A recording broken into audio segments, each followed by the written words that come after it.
Good morning, good afternoon, everyone, wherever you are. Welcome to today's webinar. We are talking today about measuring intimate and partner violence in innovative ways to select outcome measures for impact evaluations.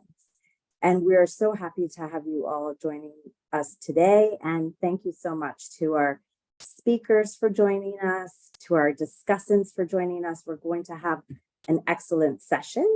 This session is, I think, a fruit of a partnership that the SVRI and the World Bank had for 5 years, which the World Bank really hopes we can have again at some point. My name is Diana Rango. I should introduce myself. I'm the global lead for gender-based violence at the World Bank, and we're happy to co-host this with the Prevention Collaborative and the SVRI to talk about these innovative ways to select outcome measures for impact evaluation, which is actually a project that the SVRI and the World Bank supported a few years ago, 2 years ago. I think this award was made.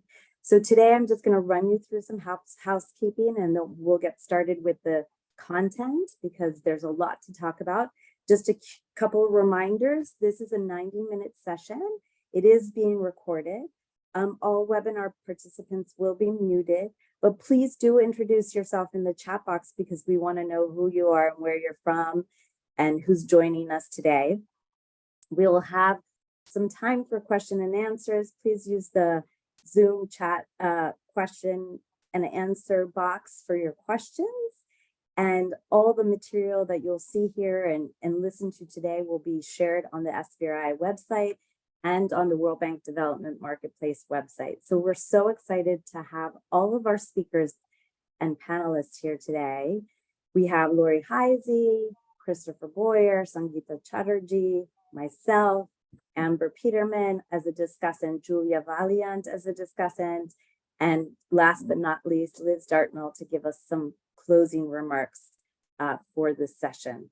So I am sure that everyone is very excited to start the presentations and to start hearing the really interesting work that was funded through this SVRI World Bank partnership. And hopefully we'll have many of you take this on as potential work that you can emulate and replicate in your practice. But we look forward today to have a lively discussion on what this means for the work on preventing violence against women and girls.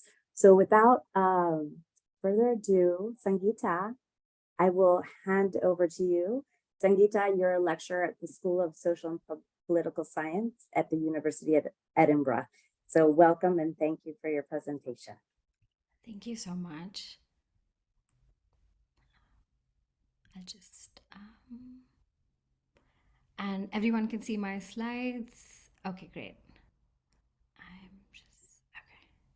Great. Well, thank you for giving me this opportunity to share the results of our study. And today I'm going to talk about the different outcome measures that you can use for impact evaluations of intimate partner violence prevention programs.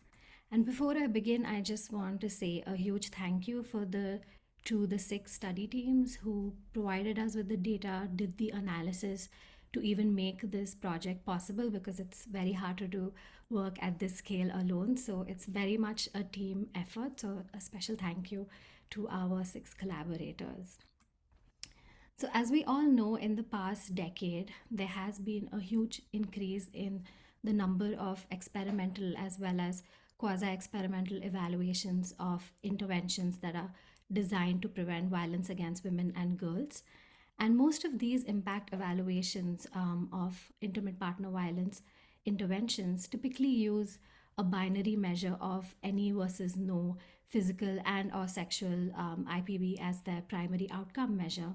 And what this does is that it misses opportunities to capture nuance in the impact of these interventions.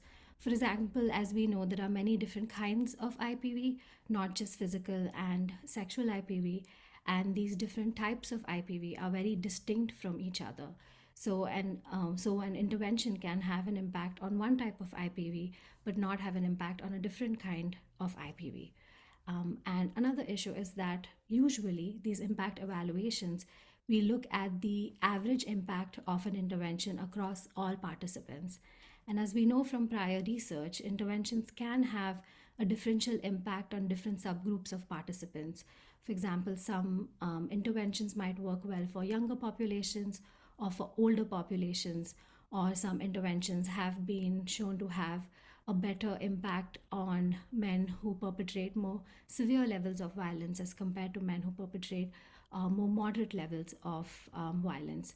So, based on these kind of findings from different research studies, we decided to reanalyze trial data from 6 trials to look at how different conceptualizations and coding of outcome measures can influence the sort of conclusions we draw from these impact evaluations about whether an intervention worked or not. And so, one of our research questions was, does the impact of an intervention differ by the severity of violence? And so, to answer this, we developed 2 new measures that capture the different degrees of severity of physical violence. And this classification was based on the types of acts of physical violence.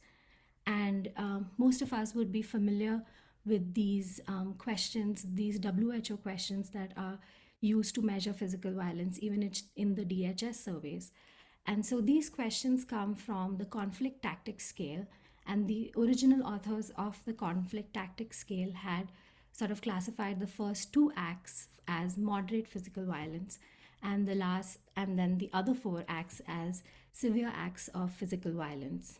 And so we used this kind of classification to develop these 2 new variables of severe physical IPV versus no physical IPV, and moderate only physical IPV versus no physical IPV. In addition to these measures for physical IPV, we also have 2 measures to look at different intensities of emotional IPV. And these measures were developed using both a mix of type of act of emotional IPV as well as the frequency of experiencing different acts of emotional IPV. And I won't go into detail, but you can find the information in our paper. And lastly, we looked at 2 new measures of severe physical and/or sexual IPV.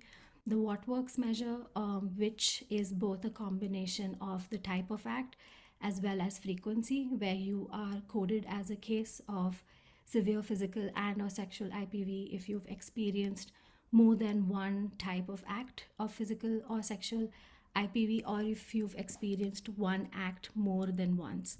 So both act and frequency, as well as the other measure, which is more focused on type of act. So for the physical portion, it's limited to acts of severe physical violence and all other acts of sexual violence. The other question that we sought to answer is looking at the differential impact of interventions on primary and secondary prevention. And so, primary prevention is concerned with preventing the onset of violence among individuals not currently experiencing violence, and secondary prevention is more concerned with reducing or stopping ongoing violence. And to be able to do this analysis, you would have to have baseline data, or that's the way that we did it. So, using baseline prevalence data, we were able to split samples into 2 groups.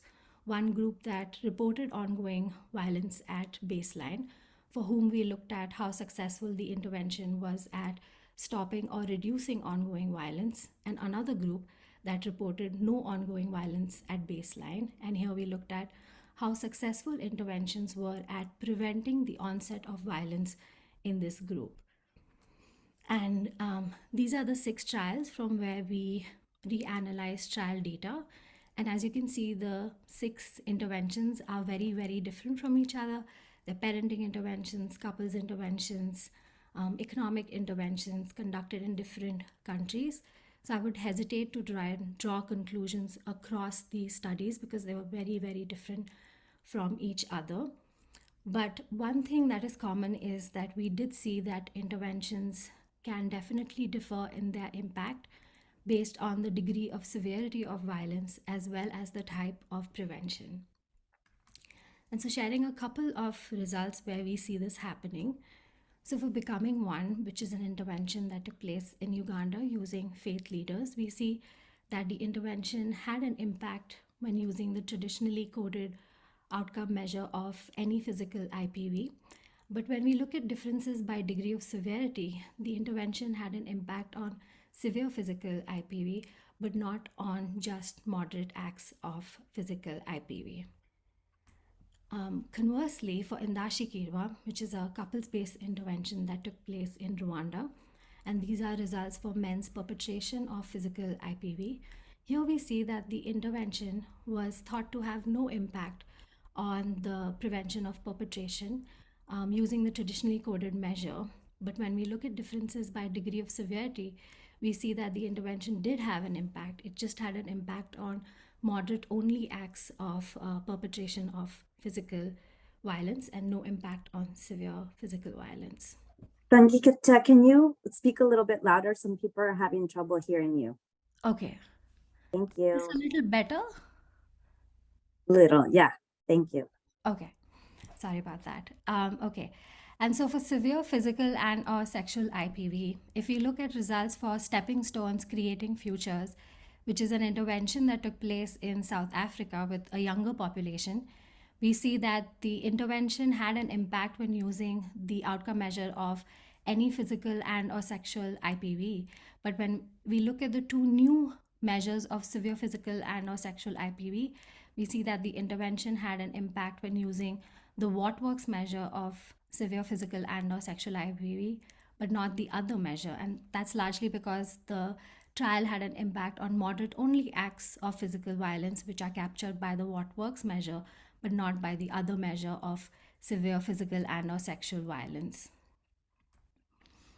And for Unite for a Better Life, which is an intervention that took place in Ethiopia, differently, we see quite the reverse, that you do see an impact when using physical and or sexual IPV, the more common outcome measure, but you don't see an impact using the what works measure, but the other measure of severe physical and or sexual violence. So moving on to results for emotional violence, here we see that with Unite for a Better Life, the intervention that took place in Ethiopia, there was no impact seen when using the traditionally coded outcome measure of any emotional violence, but you do see an impact when you look at these different intensities of emotional violence, because as you see an impact on moderate and a high intensity emotional violence as well as high intensity only emotional violence. And similarly, again, we see differences in the results for Becoming One depending on the outcome that you use. So there is an impact on one degree of severity on moderate and high intensity, as well as the overall coded measure of emotional violence. So just to note that, of course, the conclusions that we draw about whether an intervention works or not can definitely be influenced based on the type of outcome measure that you use in your trial. And moving on to the other question that we had, looking at whether interventions have a differential impact on primary or secondary prevention, we see that, for example, with Becoming One in the first row, that the intervention had an overall impact on physical IPV. But when we break it down by type of prevention, we see that the intervention was successful in preventing the onset of physical violence, but it was less successful in reducing or stopping ongoing cases of physical violence. So, more impact on primary prevention rather than secondary prevention. And similarly, for sexual violence as well, we see a couple of differences. So, although the trial had an impact on sexual violence overall, when splitting up by type of prevention, we see differences, and that the intervention was successful in stopping ongoing cases of sexual violence, but not successful in preventing the onset of sexual violence or in reducing ongoing sexual violence. So, again, differences in the impact of intervention depending on whether you're looking at its impact on primary prevention or on secondary prevention. And so the takeaways from this research for us is that it's definitely important to report on a range of outcomes. And this could be reporting on different measures that look at different degrees of severity of violence, or looking at differences in impact on primary or secondary prevention. But again, the choice of these outcome measures that you choose for your trial definitely need to be based on the theory of change for your intervention, as well as the hypothesized pathways of impact and the socioeconomic context where a trial is taking place. And in some ways, to make these decisions, it would be very important to include a baseline survey where you can include a measure of like the prevalence of violence, or being able to understand what are the different types of IPV that are prevalent in that study site. For example, if there are many more cases of severe IPV, then it might be important to look at the differential impact of an intervention by different degrees of severity. And then if you are including, for example, outcomes to look at the differential impact on primary and secondary prevention, it would also be really important to have an adequate sample size, because to be able to do that analysis, you would need to have two equivalent groups at baseline that report ongoing violence and those who don't report any outgoing violence, to be able to make any sort of meaningful comparisons between the two groups.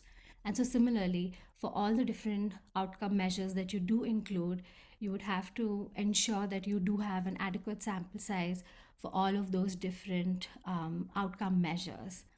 And again, to be able to take these data driven decisions, it would be very important to sort of plan for a longer design phase where you can do this kind of baseline survey and then make decisions about the kinds of outcomes you would want to choose. And to be able to do that, we would also need to have funding that allows for this kind of long and thoughtful design phase. So I think it's also important as a field to come together and advocate for funding for a longer design phase. And lastly, I think it's also quite important for us to continue doing more measurement research, because as we've seen in this study, there's so many differences in trial impact based on the different kinds of outcome measures that you can use.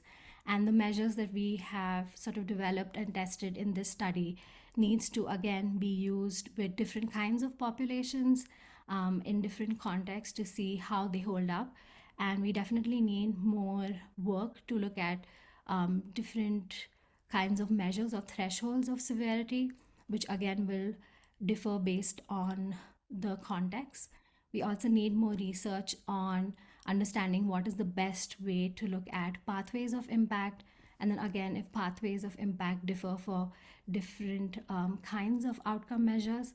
So there's a lot of measurement research that can also be done in the future.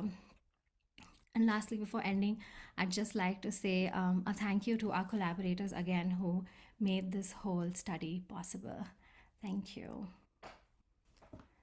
Thank you so much, Sangeeta, for your presentation and for keeping to time.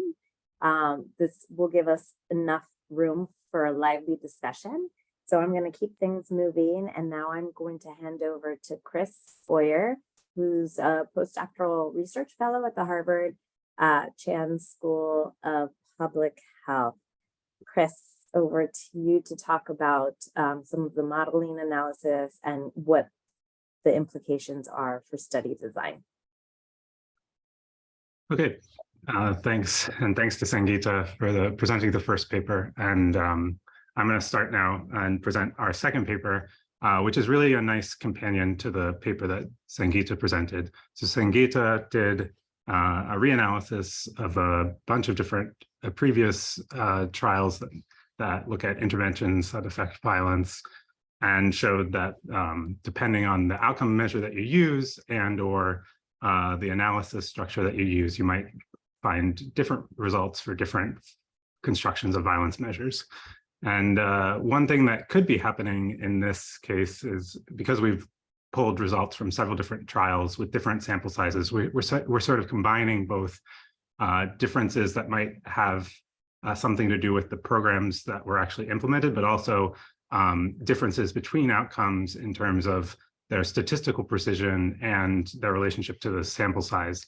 And the only way that we can really parse that is through simulation, or one of the ways at least that we can try and parse the difference between those two things that might be going on is through simulation. And so the second paper sort of sets up the basis for how you might go about simulating a trial of a violence prevention program under these different parameters and look at how outcome coding choice might affect some of your decisions. So the background is pretty similar to what Sangeeta presented. So we have a lot of impact evaluations in the violence space, and most construct their violence outcomes in the same way. They use some variant of the conflict tactics scale to measure violence, and they collapse often to a single binary measure. And one of the arguments that we make in both of these papers is that this is due, at least in part, to some degree of path dependency. So the first trials in the space were often conducted by people who had a background in doing global prevalence studies where reporting on a single binary measure makes a lot of sense. And then, like in the first trials, it might make sense to just understand what works at reducing violence at all. But as the field matures, it makes more sense to look at a more of a nuanced picture of what might be going on.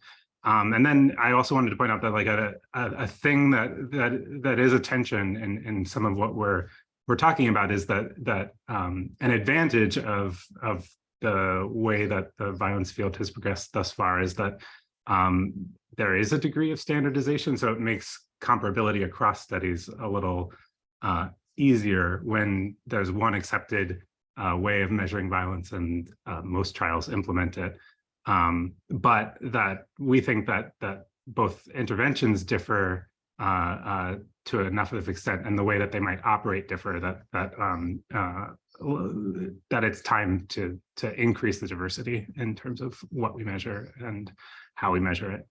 And then another thing is just that it's not clear that this is the existing standard is the optimal choice for impact evaluation, and or the policy or intervention mix. And so we think that the outcome should be chosen based on a mix of the precision, how precise can we estimate that outcome in the population that we're interested in, the relevance, so is it, what is the intervention actually trying to accomplish, and how does that map on to what we're measuring? And then of course, like what they can tell us about mechanism and who the program works for and who it doesn't work for. And so the goal of this study was to gain a better understanding of the design considerations and trade-offs between the outcome coding choice, so how you actually construct the violence measure. So Sangeeta mentioned a bunch of different ones, and so here to sort of focus concepts, we focus on two key considerations: whether or not you're using a continuous measure of violence versus a binary measure of violence. So the continuous measure being something like, I take all the different CTS questions and sort of add up their response values into one single continuous measure, and the binary being the traditional, I collapse it into something like, did you experience any of these acts over the time frame of the study? So we're gonna look at the trade-offs between that outcome coding choice, statistical power, so our ability to appropriately reject the null when effects do exist, which is a key consideration in how we design our trials to make sure that they're big enough that when a program truly is effective, that we're able to capture it. And then the proposed treatment effect structure, which I think is also an interesting part of the study, which is to start to try to think through a model for how we think programs actually work, and how that might impact, or how that might manifest itself in our different outcomes, and what implications it might have for the design of studies. So we're going to do this all through simulation. And so the steps to do this are that first we have to specify some sort of model for how the CTS responses, the violence questions responses occur. So in statistical speak, we're going to have to specify some sort of data generation process for how violence responses arise, so that we can simulate violence responses in a study. And then we also have to stipulate how programs might affect violence. So how we conceptualize either reduction or cessation, or even increases. And then we're going to simulate, once we have both our model for violence and our model for how programs affect violence, we can then simulate many hypothetical RCTs of a given size and look at our precision and our power in estimating effects. And so then we can answer questions like which outcome construction choice is higher powered, under what circumstances, and how does that interact with how the program is affecting violence. So in the first case, we set up a model for violence using two different conceptualizations. So first, we have this recognition that, like, for most populations, there's usually like a core. When you survey them using the CTS questions, there's sort of a core group of people who report no violence, and then among people who report violence, there's a variety of responses depending on, severity and the types and frequency of acts. So a straightforward way to do this is to specify this latent model where we have essentially a single parameter for determining the proportion of people who fall into either a non-violent or a violent relationship. And then among violent couples, we draw like a latent number of acts from a common distribution for drawing events like that. And we compare to both a Poisson and a negative binomial and find that the latter fits slightly better, but both produce pretty good representations of real responses. So here in the blue and the red, we have actually observed violence responses for a particular act in the Becoming One trial, and then we have our simulated responses based on a model fit to that data for both the Poisson and the negative binomial distribution.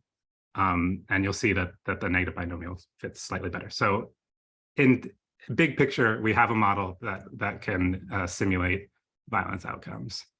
And then we need not only for a single act, but we need the ability to generate responses across the full range of CTS questions. And so then we take this single act model and generalize it to multiple acts and allow that for acts to be correlated, which they typically are in the real world, using this correlation structure between acts. And so essentially these two slides are just showing that we're able to generate not just responses for a single act, but responses across a variety of acts, and that they are correlated as you would expect. And so the second component is that we have to define ways that programs might affect violence. So we came up with like 4 counterfactual response types. So the first is that there may be some component of people for who the program has no effect, in which case their outcome, if they get the program, is exactly the same as the outcome if they don't get the program. You could also imagine that there may be people for whom, when they take part in the program, violence completely ceases for them. That is, that if they are given the program, their response goes to 0. If not, then it is as it would have been without the program. And then there's reduction, which is instead of completely going to 0, it might reduce by a certain number, a certain fixed number, or a certain number of acts.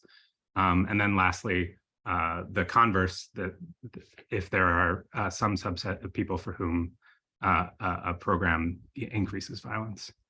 And then in the structure for our simulation, the programs affect violence by changing the prevalence of these types. So a program might lead to cessation for 30% of couples and no effect for the other 70%. And that might lead to the full average estimate that we're seeing. And then, so then we simulate 4 scenarios defining different mixtures of response types. 1 in which we look at only cessation, 1 in which we look at only reduction, 1 in which we look at a program that completely ceases violence for some and reduces violence for others.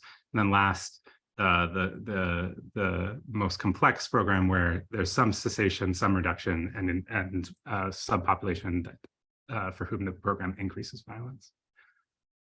And then to compare our different outcome constructions, basically we simulate a bunch of different hypothetical RCTs and implement programs in each of the hypothetical RCTs that have that treatment effect structure. And then we construct our outcomes, and then we're able to estimate the effects of the program in each study, and then repeat the simulation many times and calculate the bias and the power and the efficiency.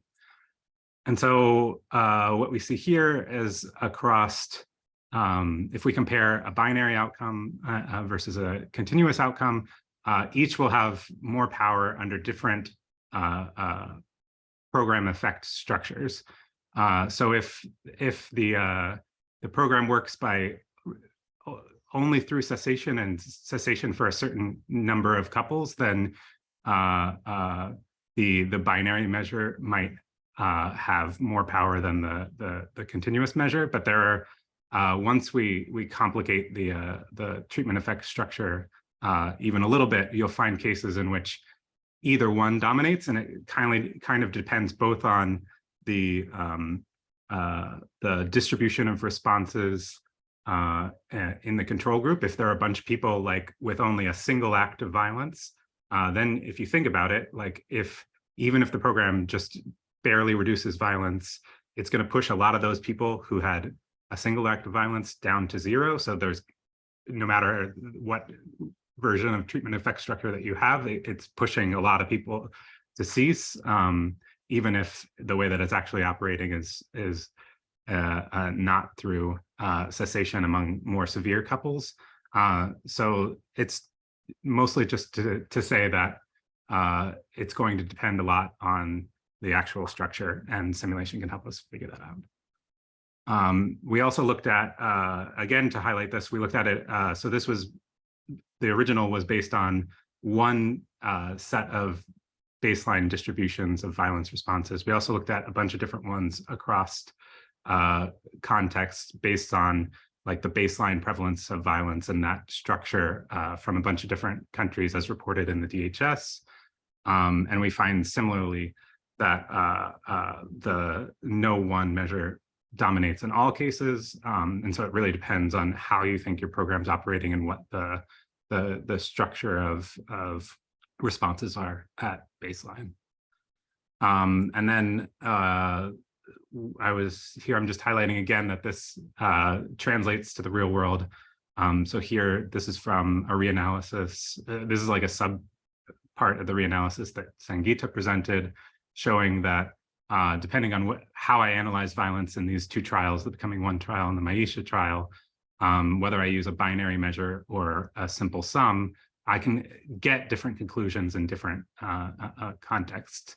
So on the one hand, in the Becoming One study, if I used a binary measure at the 6-month follow-up, I have a non-significant effect. But if I use the continuous measure, I do find a significant effect. And if you look at the distribution, it's mostly because the people at the higher end of the simple sum scale have moved down, but in the intermediate ranges, there's not much of a difference between the treatment and the control group. And that's a common, or a thing that can happen in practice and lead to different conclusions between the two measures. So to quickly sort of wrap up, in general, if you simulate, you can come up with scenarios in which no outcome measure strictly dominates. The continuous measure, you could argue, is more informative about underlying dynamics because you have the full distribution of responses. Both in combination might tell us something about reductions in frequency and severity versus cessation. And then we have to be careful about when those differences might be due to noise or chance. And simulation can help us prospectively evaluate how different treatment effect structures might influence results and can help us design better trials to begin with rather than hoping things work out ex post. And so there's a lot of future directions, and I look forward to discussing them in the discussion that follows. But I'll sort of wrap up there. Thanks. Thank you so much, Chris. That was an excellent presentation and really thought-provoking. We're getting great questions already and comments in the chat. So thank you for those who have submitted questions. We are now going to move on to hear some thoughts about this work from two discussants that we're excited to have with us today. First, Julia Valiant, who is a senior economist at the World Bank in the Africa Gender Innovation Lab. And then we will hear from Amber Peterman, who is a research associate professor at the University of North Carolina at Chapel Hill. We really are thankful to have you both share your thoughts with us on this. So Julia, let me start with you. How does this land with you as a researcher on many things, including intimate partner violence? Thank you so much, Diana, and thanks for inviting me and for the presenters for their excellent presentations. I'm really happy to be discussing these because this work has inspired some of my work. As you said, I'm an economist at the World Bank. A lot of the work that I do are impact evaluations in the economic space, but some of them are specifically in the gender-based violence and intimate partner violence space. And I learned a lot from the folks who are in the public health space, especially on the methods to use. And so it's really nice to see that those researchers sort of present new methods to get inspiration from. And so I think this is really important work for the field. One of the reasons that I think it's really important is to get more sophistication and complexity in the outcomes that we measure, in the definitions, in the subgroups that we look at, is that in the work that I did in the DRC, I saw that the violent versus non-violent dichotomy is not really always applicable in reality. It's quite a simplification, especially in a high violence setting. So in the study in the Democratic Republic of the Congo of an engaging men intervention, we found that a lot of violence was transitory, in the sense that it's not the same couples who are violent year after year after year. It's not the same men who are violent year after year after year. In our sample, 25% of the men who had used violence had not the year before. And so that kind of tells us that there's a lot of transition in states, and that just the saying violent, non-violent is going to miss some of the complexity. And we also see in our data that there's a continuum of severity, and that the severity can be decreased for lack of actually completely suppressing violence entirely, which is of course the desired outcome. At least there can be some reduction in severity of acts or in the frequency of these acts, which still would lead to an improvement in the well-being of the women. And so this really tells us that both that we have to go kind of beyond just the yes-no definition of violence and think about whether interventions can reduce the frequency and the severity of acts of violence, whether an intervention can help stop violence entirely or help prevent the onset. And as soon as we start thinking in those ways, then we do need to change the outcomes and multiply the outcomes, and we do need to start looking at subgroups to see whether the interventions work differently for different subgroups. So these two concepts kind of the heterogeneity analysis and having more outcomes, they really go hand in hand. So I encourage all colleagues who work in this field to start using some of these measures in their work.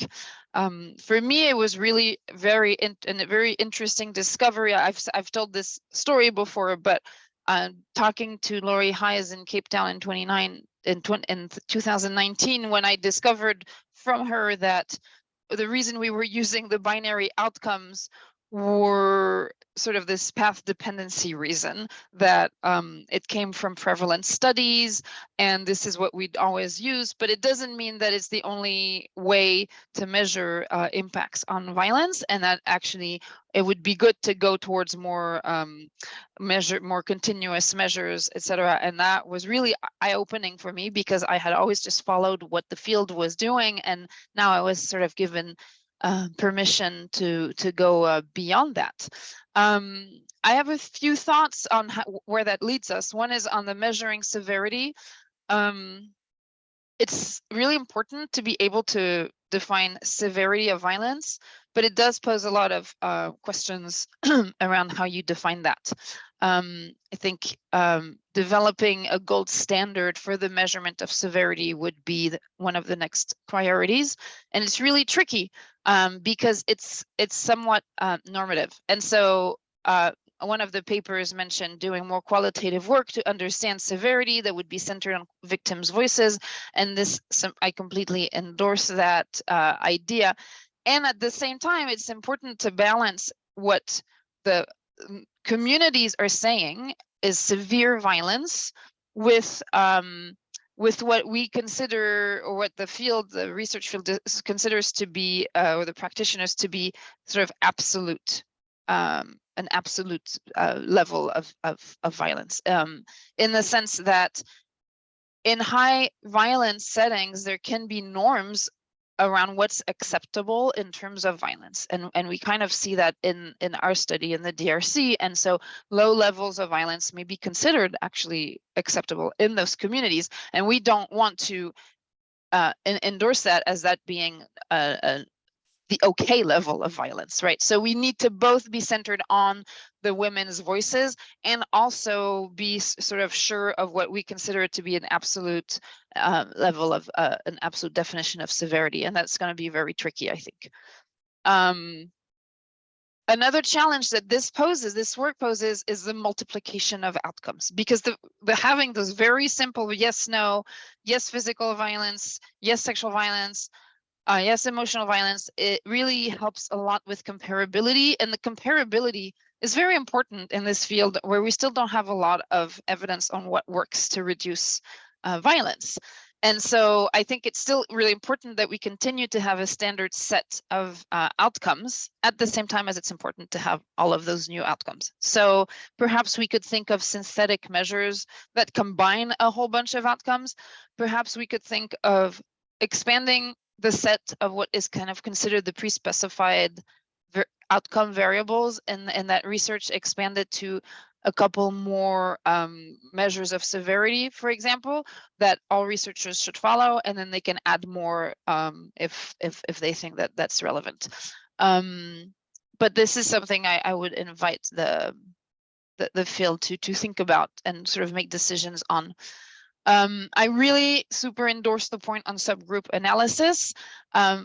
And I give, and to support that, I give as an example this work that I did on the engaging men through accountable practice intervention in the DRC, which engages men to reduce intimate partner violence. And when we looked at average effects of this intervention, we didn't find that it had either negative or positive impacts on the prevalence of intimate partner violence. But when we went into the subgroup analysis, differentiating between low and high levels of initial physical and sexual violence, we actually found that the intervention reduced the prevalence and the severity of violence for those who were initially the most violent. And we would not have known that if it wasn't for this subgroup analysis. So as soon as we start looking into those concepts of cessation, prevention, and reduction, then we have to use subgroup analysis, which means that then we have to start powering our studies sufficiently with big enough samples to be able to do this subgroup analysis, which is not optional. So I would just say that it shouldn't be an option, like an afterthought anymore. It should be something that's incorporated in the design of the study from the beginning. And I'll stop here. Thank you. Sorry for going over. No, thank you so much, Julia, for that wonderful set of reflections that really kind of brought us down to very practical implications that this can have for future work. So we'll catch up again in the discussion. And now I'll hand over to Amber to see how it's impacted you. Amber, you've worked in this field for so long. So what do you think of this new research that we're sharing with you today? Thanks, Deanna. So first, congratulations to the authors on just a really nice set of papers. So listening to these presentations is like music to the ears of measurement nerds, and I'm sure many of you on the call feel the same way. and I'm going to echo a lot of what Julia said. These are really an important set of papers. And to be clear, I actually don't think it's as if outcome coding in these ways are new per se. I think select studies across disciplines have actually been using some diverse outcomes for many years, but it's been in a really ad hoc way. And so taking sort of a more systematic approach to look across countries, tying this to impact evaluations, it's just a really nice way of hitting home why this really matters. And why exactly does it matter? I think I'd boil it down to the fact that all of these outcomes better reflect the multi-dimensional, meaningful changes in women's lives. So it really accommodates a view that we care about all of these improvements or all of these changes, and that we as researchers shouldn't be sort of imposing our preconceived ideas that the only thing we care about is no violence or zero violence. And I think it's also an ethical choice. So as we're asking women to carefully consider the frequency of acts within a certain recall period, it's also upon us to use them for change, to use them in impact evaluations.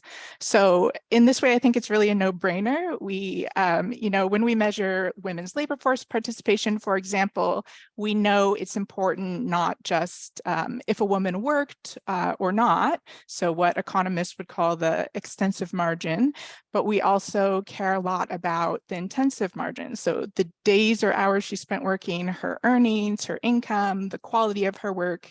We collect and report on all of these outcomes because we know they're important for women's well-being, and we definitely should be doing the same thing here as well.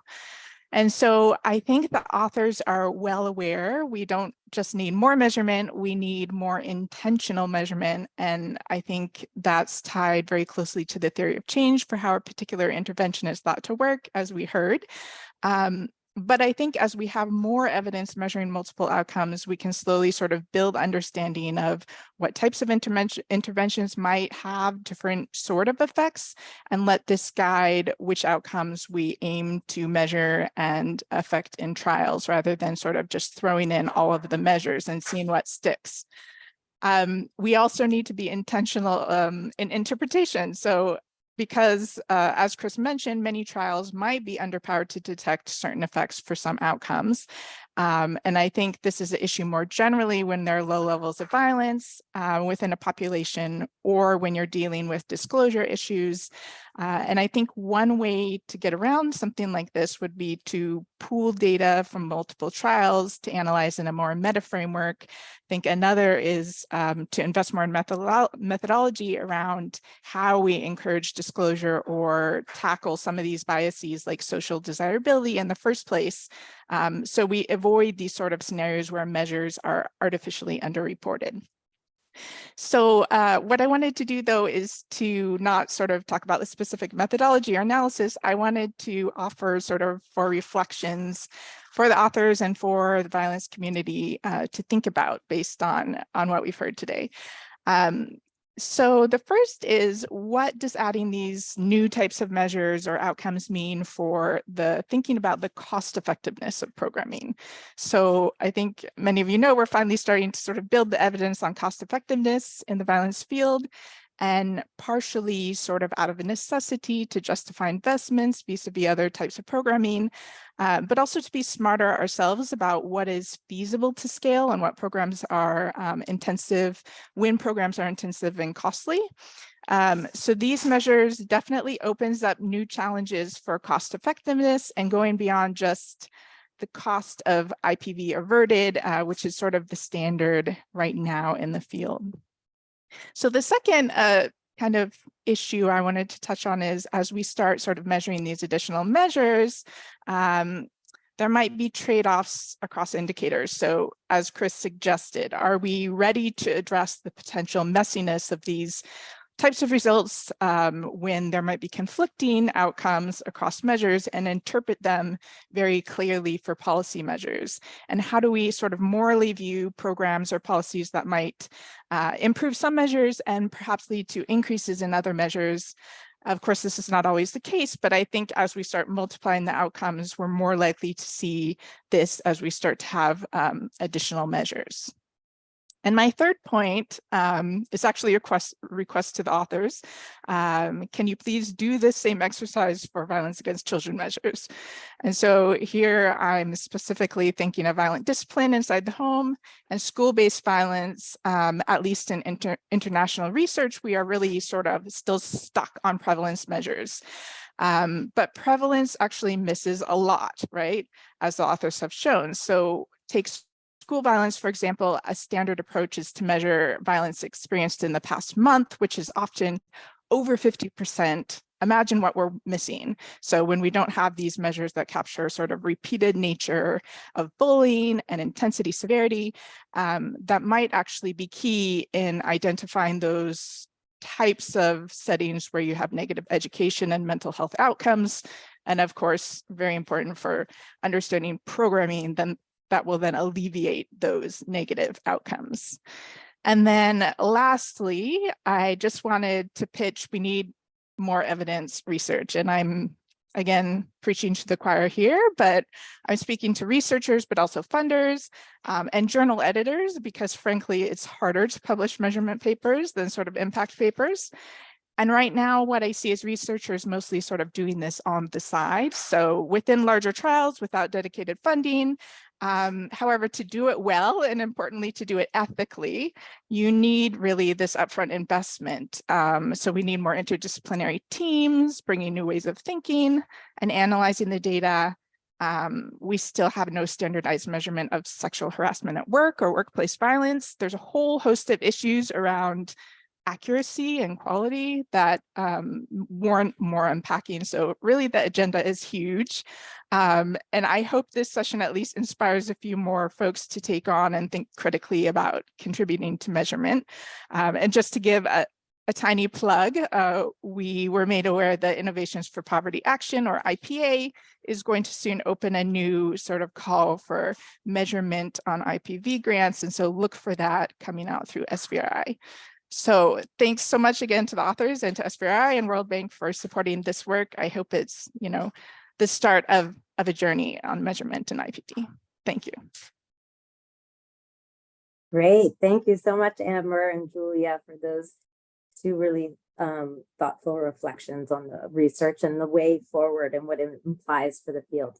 Now I want to bring back the panelists to a question and answer session, and also invite Lori Heisey, who's professor of social epidemiology at Johns Hopkins Bloomberg School of Public Health and the technical director of the Prevention Collaborative, to join us.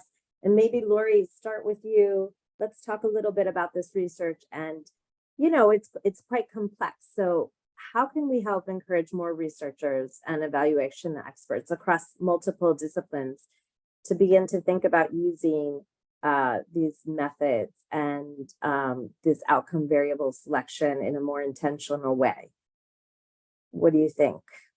Yeah, well, I think it's interesting because I think the most important thing that we can do right now is to make commitment to, even if it's in appendices, to do this kind of analysis so that we can start that kind of learning curve. Because I think as we're, until we have a sense of the degree to which our trials are varying by different dimensions, it's harder to sort of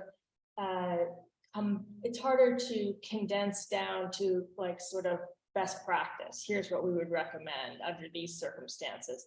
So I feel like we're in this really interesting and important learning time where we should prioritize perhaps even opening ourselves up to a few false positives in order to actually develop a set of data that we can start to look across trials and across settings and across types of interventions. And that's going to give us the kind of basic data and fodder to start to make some more concrete recommendations for the field. I'm hoping, I think one of the things that's starting to happen, which I'm really pleased to see, is there's, I would say even as little as 5 or 8 years ago, there really was not a dialogue between the fields of economics and political science and public health and feminist research. And I really think that's starting to happen. And you're starting to see that they're in dialogue as fields with each other. And each of those fields brings different strengths. And I think if we can harvest sort of the best from both, we're going to be in a great position going forward. So, I think it's really, my plea is that we take the time to try to do more interdisciplinary research and have funding, ask donors to support this kind of measurement research and the kind of cross dialogue between, strict methodologists and people who know IPV. I mean, the reality is that many of the more senior researchers in our field, like myself, came from being activists, and we retooled very late in life. And, I am the first to admit that I don't have the methodological sophistication to do the kind of work that Chris did. And so, but I know what the questions are. And so this is a really productive kind of interplay. And I really encourage more people to take the time to learn each other's language and really try to do this work together. Thanks. We're getting interesting questions from the participants, and I do want to mention that we have kind of over 200 people connected, so it's great to see so much enthusiasm on this topic. One question that's come up a couple of times in different chats is, how do we integrate qualitative research into this new approach? I don't know if there's anyone who wants to give that one a try. I think it would be okay.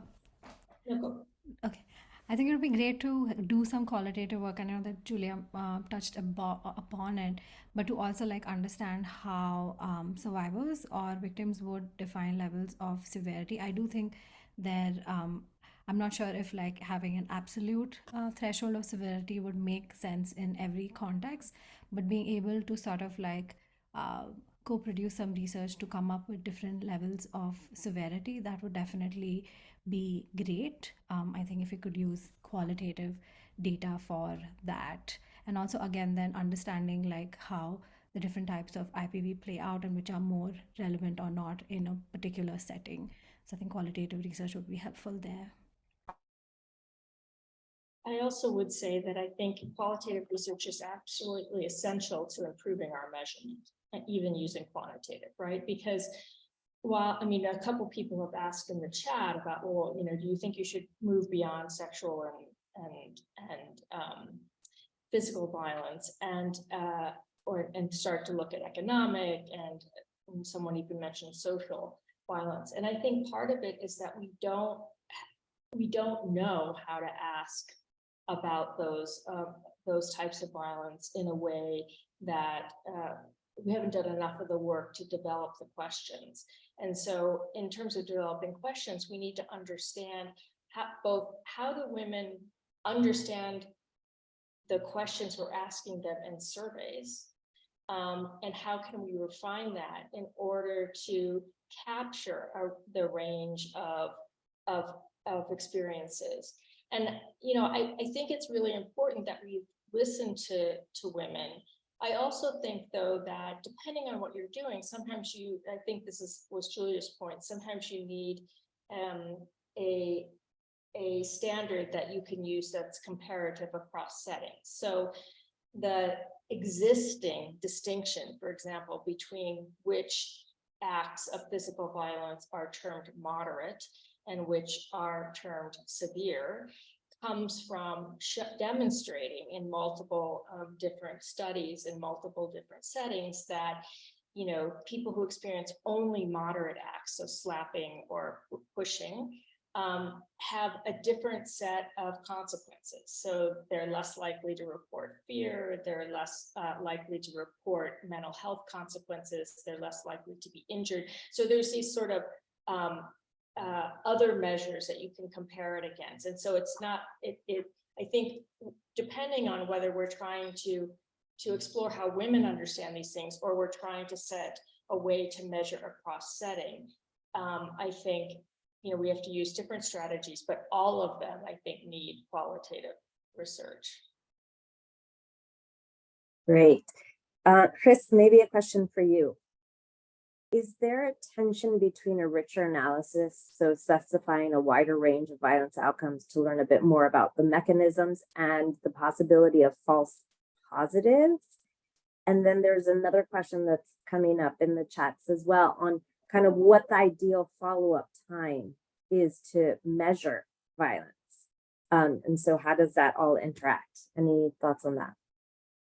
Yeah, thanks for the question. Yeah, there's definitely a tension between, like expanding the universe of outcomes that you're looking at and the fact that, just by chance you can have fluctuations in which you find an effect on one particular outcome that isn't reflected across all the others.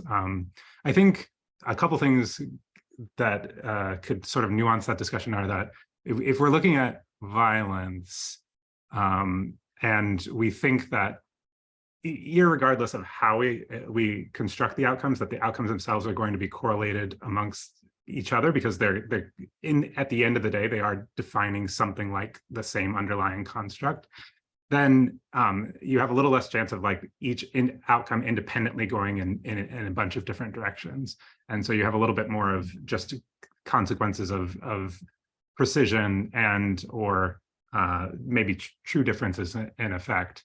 So I think that helps you a little bit. I do think that as a field, we have to commit ourselves that if what we care about are subgroups and potentially looking at a range of outcomes, that it might be worth either doing things that the other panelists have already talked about, either increasing your sample size or trying to do these things more at a meta level rather than at an individual trial level. And so that then you're pooling across settings, although then you also have the complication that now you have, you're changing setting and program in addition to changing other things. So it's definitely a complication, but I don't think that, and I think that you should, in designing a trial, do your best to advocate for the best trial that you can accomplish given the resources and try and do these things on the front end. But I don't think it's a sufficient reason to stick with just what we have been doing either. So I guess those are my thoughts. Oh, and then sorry, on the second question about when to measure, which I think is also a fair question, and it has been also subject to some of the same standards in that we often, like there seems to be a preference for measuring violence like a year out at post-program, and that being like the standard for demonstrating impact. I think that there's like I mean, Lori would be better to speak to this, but there's both like the idea that we want something with sufficient time to have passed, that we're not looking at transient impact, but we're looking at something that has real staying power. But especially with how a lot of RCTs are run now, where you have multiple repeated follow-ups, I think it is worth thinking about what the right time frame is, and it should be dependent on the type of program that you're doing. If you're doing a program that is like, responding during an intense period, like during a lockdown or something like that, in which you're trying to shift violence over a short time horizon in which there might be an increased risk, you might have a different conception of like what the time scale is that you want that change to happen, as opposed to like a primary prevention program or something like that you might want a longer time frame for. But yeah, those are my thoughts. Thanks, Chris. Lori, did you want to add something? I saw you. No, I mean, I do think, I think the thing is as a field, in terms of going back to the issue of false positives and things, I think as a field, we have to police ourselves, and in the sense that, we're looking, I mean, if you have a trial that has one of all these 20 different things that shows a reduction or whatever, I think we have to be very, if they aren't powered to the level that we're talking, and we're not using adjustments for multiple comparisons. I think we just need to recognize that, you know, you can't go out and just report that as a positive trial, right? But we do need more information.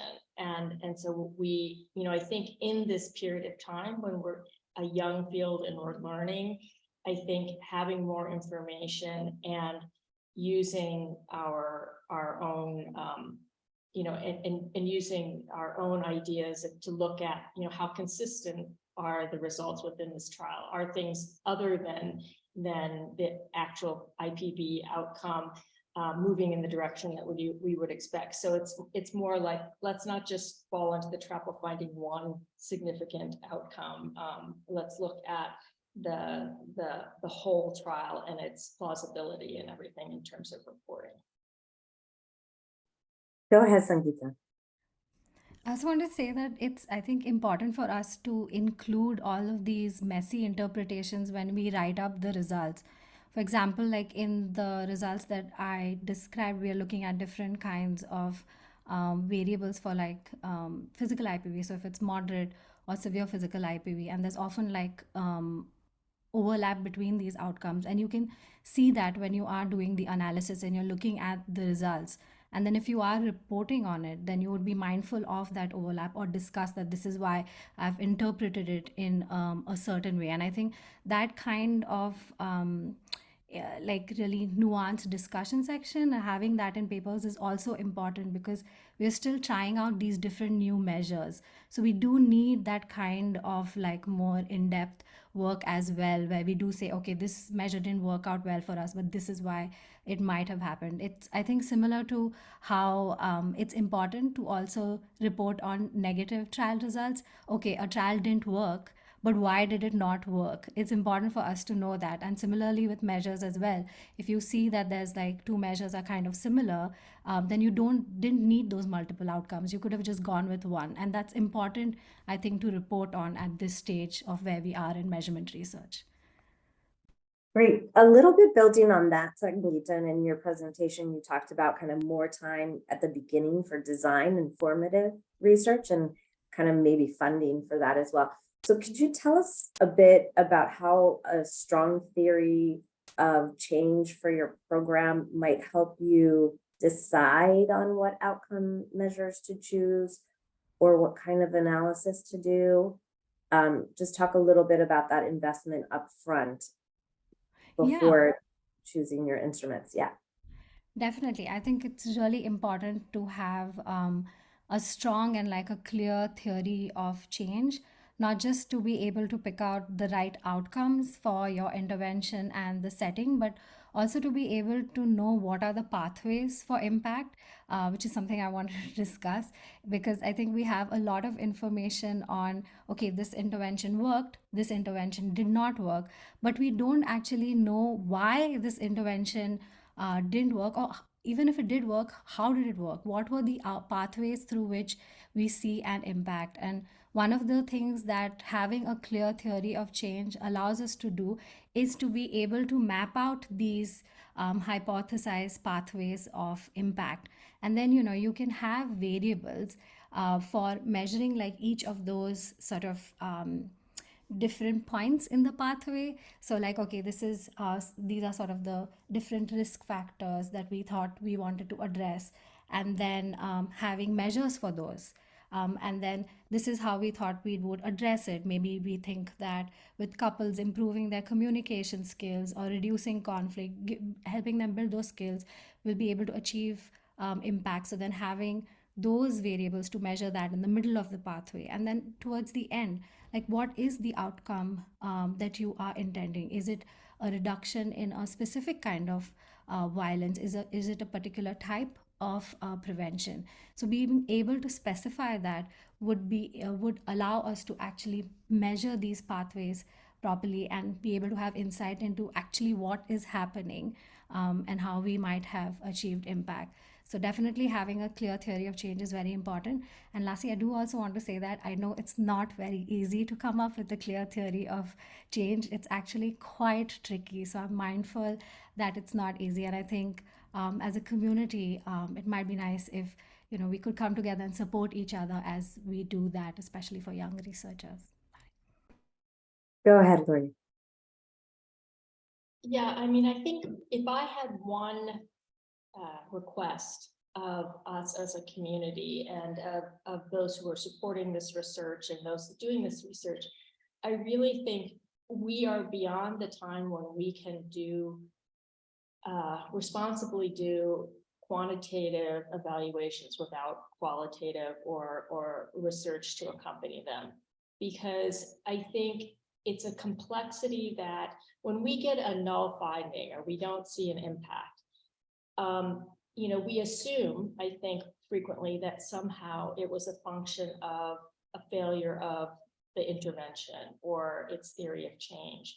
When actually, where we have lots of process data about its implementation and things like that, frequently it was failure of the implementation and we don't really know to what extent the model worked, because the model, there were problems in terms of the training of the facilitators or things that happened along the way.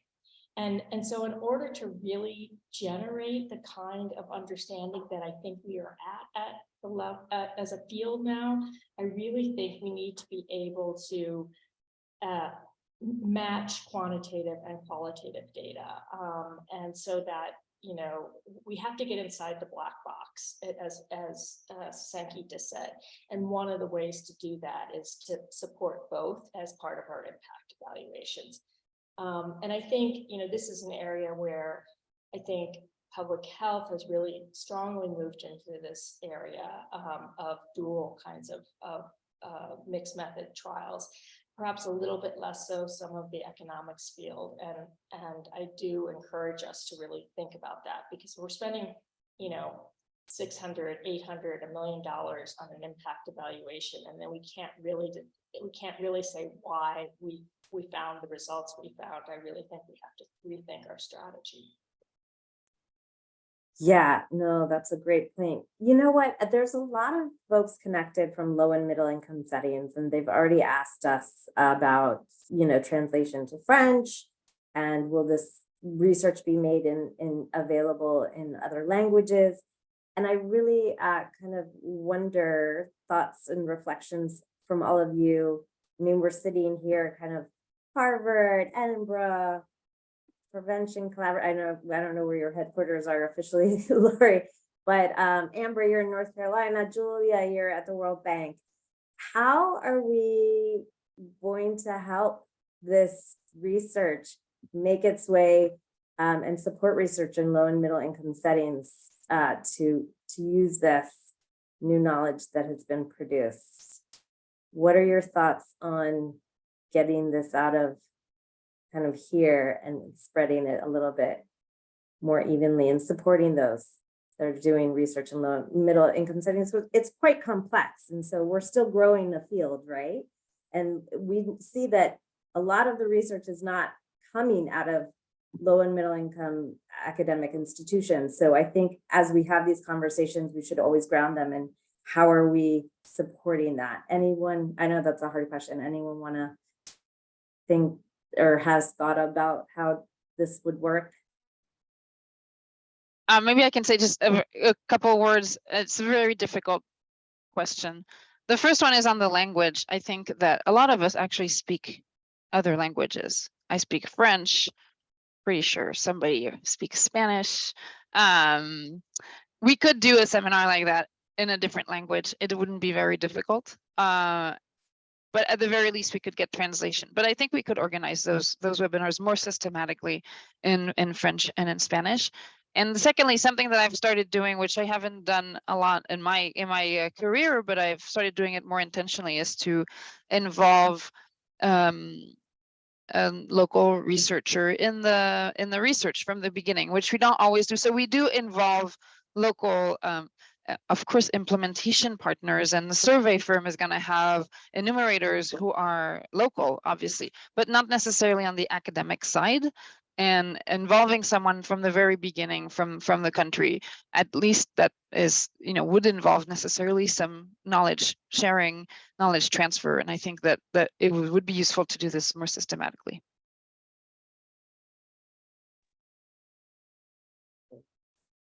Anyone else?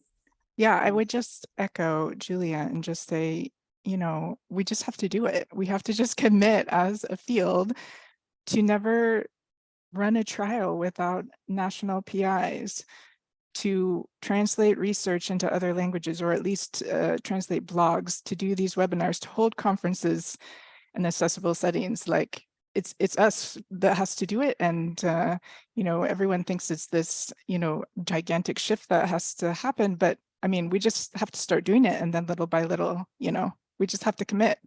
And by we, I mean like us in the high income countries who have more access to grants and funding, more access to technical assistance, or the kind of teching up our research, who have maybe colleagues in the statisticians' offices or departments that can collaborate with us. I mean, we just have to do it, and that's it. Great, thanks, Amber.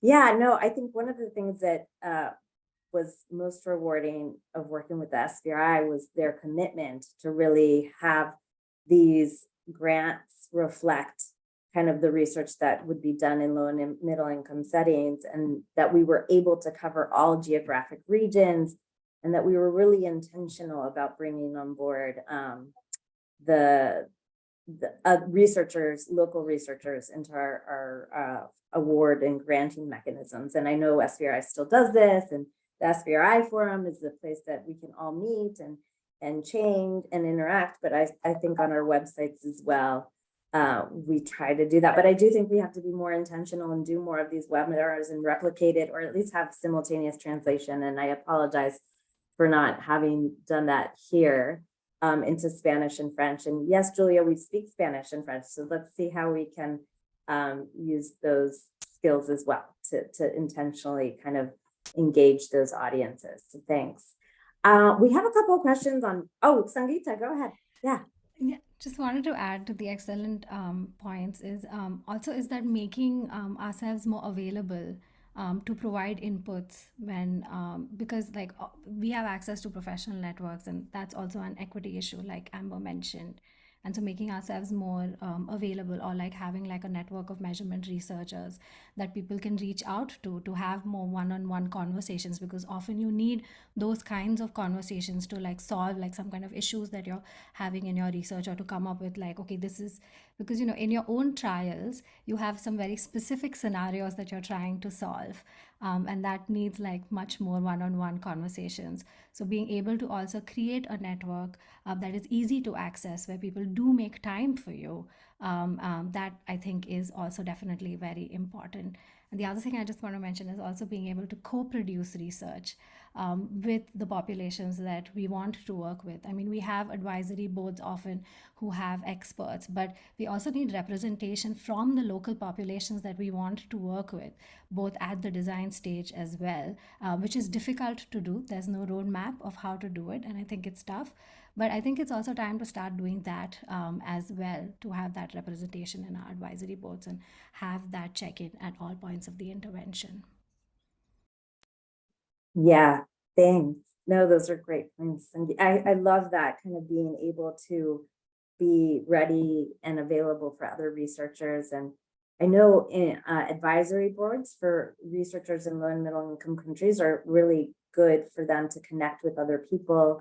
So I also encourage those of you doing research to try to have, even if a small advisory board, it's really, I've had it in my research, and it's just such a great way of using those people that agree to be in your advisory board as kind of connectors to others in the field that can really help you answer some of these questions. They might not have all the answers, but they can definitely try to help connect you to people that could help in your research and support you. We've gotten, Sangeeta and Chris, a couple of questions on measurements, and I think this is important for people to understand what we're talking about. So they're asking us, since the data are coming from different studies, if any sensitivity analysis was done that considered how measurement was done. So who asked the question? Was it Akasi assisted, or was there any differences on like the way the question was posed in the trials? And then also we have someone asking about, were there different instruments used to measure GBV? And did that have an implication? And how are you exactly measuring severity? So maybe those questions to wrap it up.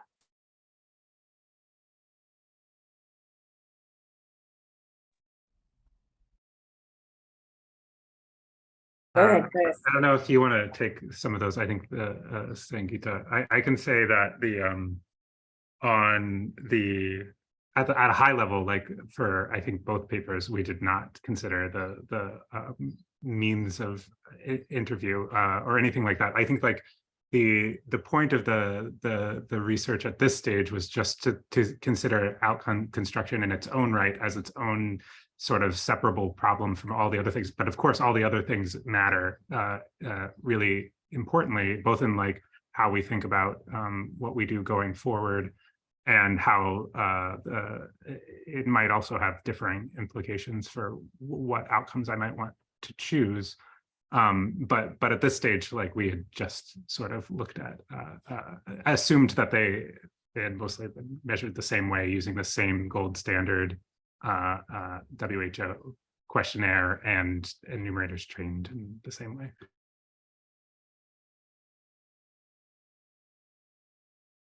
I saw Lori wanted to come in. Sangeeta, did you want to come in as well? I'll let Laurie go Okay. first, and she can actually speak well to the emotional severity Well, question. Okay. I mean, I think that a couple of things. In terms of severity, sometimes, for example, with physical, we said, you know, we do have data on that correlates certain kinds of acts with certain kinds of more severe outcomes. But for other types of violence, let's say emotional violence or psychological abuse, it's very hard at this point. We don't have, I think, a clear sense of like this act is more demeaning across settings or more impactful across settings. And therefore, what we do is we add up it's a simple sum. So if you think about it, if you remember the picture of how the data are collected, there's an act, and then it says, has this happened once? Has it happened a few times, or has it happened many times? And if it's happened once, you get a 1 for that act. If it's happened twice, you get a 2. And if it's happened many times, you get a 3. And if there's 5 acts, you add that up. So it's really, that's why we call it intensity. We can't really exactly define severity, but people who have experienced more acts at more frequency were making the assumption, which actually does correlate and has been looked at, the assumption that women who are experiencing higher intensity of these acts have more negative health consequences, and that there's sort of a graded relationship. I mean, we tend to look more at health and mental health and things because of our background, but I think there needs to be more work, you know, to really sort these things out. So that's the way we're doing it right now. You know, there are efforts underway. For example, some of us are involved in an effort that's being led by the World Health Organization to reanalyze all of our data that we have on emotional abuse and try to check some of the assumptions that we've been working under in terms of how to define high intensity, you know, and also the question of like, is there a threshold? So if somebody calls you a name once or insults you once, I think probably all of us in our relationships have experienced that. And so what is the minimum intensity of these acts that should qualify as a case of abuse, for example? And so all of that work is ongoing, but that's why we need more systematic sort of measurement work in order to answer these questions that are really pressing.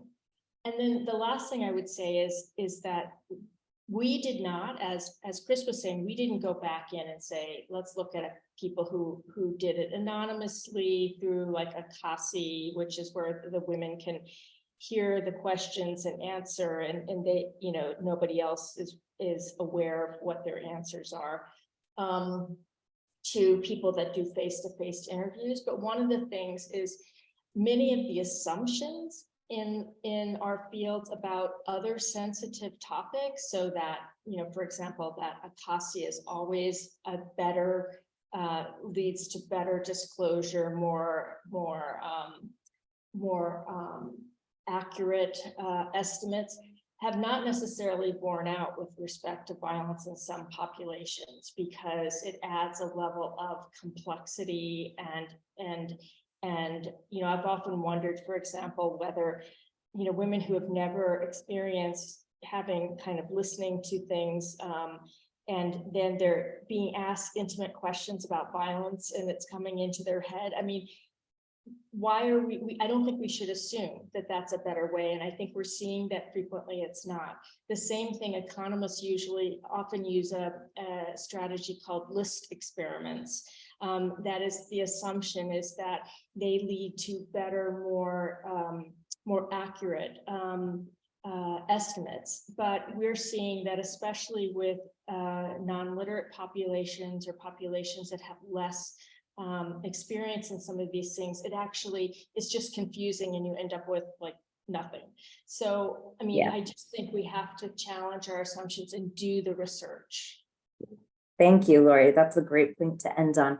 This was an amazing discussion, an amazing panel so far. Thank you to all of our discussants, panelists. Great topic to start a Monday morning or Monday afternoon on. I'm happy now to hand over to the director of the Sexual Violence Research Initiative, Elizabeth Dartnell, my partner and friend. Please send us off with some closing thoughts, Liz. Thank you. Thank you, Diana, and thank you to everybody for this incredibly rich, really lively discussion. And I've been reflecting on the discussions, and it really has been a super positive reminder of the power of partnerships and how that partnerships really are essential for knowledge building and addressing the issues around equity that have been raised through the discussions in terms of language, justice, access to resources, hierarchies of knowledge, and the importance of building communities of practice across the globe for skill sharing and knowledge building. And I really want to highlight 3 reasons why partnerships for me has been so important in this process and in this webinar. First, I think, as Diana in your opening spoke about the importance of partnerships when funding research, and the partnership that we've had, the SVRI and the World Bank, where together we've co-funded research on violence against women in lower middle income countries, really has enabled us together to create such a critical mechanism for supporting research that we might not have been able to get funded elsewhere. So research like this study today, that for a relatively small investment, I think has been a very powerful contribution to the knowledge that is really challenging us and making us think about how we measure and how we do research, particularly on violence against women. And 2, that partnerships with networks and institutions like ourselves are really powerful levers for research uptake, ensuring that the important findings of research do really reach the ears of those who have the power to use it. And through the partnership that we've had together with all of you on this panel, where together we continue to share the findings of the research that we fund and support with policymakers and practitioners using platforms and mechanisms that we all have at hand, are so fundamental. And 3, the importance of investing in research partnerships that bring together thinkers from diverse backgrounds, experiences, and professions that I think we've been talking about today. And that partnerships that are driven by curiosity and creative minds committed to really challenging and strengthening the way that we do things, thinking about our biases and our history and why we do the research that we do in the way that we do it. So I want to express my deepest gratitude to our really incredible panelists, Sangeeta, Laurie, and Chris, for your curiosity and ideas for doing research better and giving us an opportunity to invest in measurement research, and we really do need more investment in research, measurement, and tools development. So thank you for that, and please do more. I want to thank you, Julia and Amber, for your insights and feedback, and really highlighting the importance of intentional research, doing it intentionally, and really thinking through the complexities that research does bring up. And I love your excitement in new approaches and new methods. And of course, I'd also like to thank you, Diana, a deeply important partnership for the SVRI for me personally. And thank you to the World Bank for your ongoing commitment into investing in research and methodologies and innovation. I want to thank Liesl, who has been the producer of this really great webinar that's been so engaging. And finally, I want to thank all of you here with us today. We hope and we want this discussion to encourage you to think about how we measure impact in our studies and to help us share these ideas on using a broader range of outcome measures. How do we manage the risks of doing so? And how do we ensure that our research is done better to improve our programs, that we really do end gender-based violence in low and middle income countries and around the globe? So on that note, I want to thank you all and bring this really awesome webinar to a close. Thank you very much.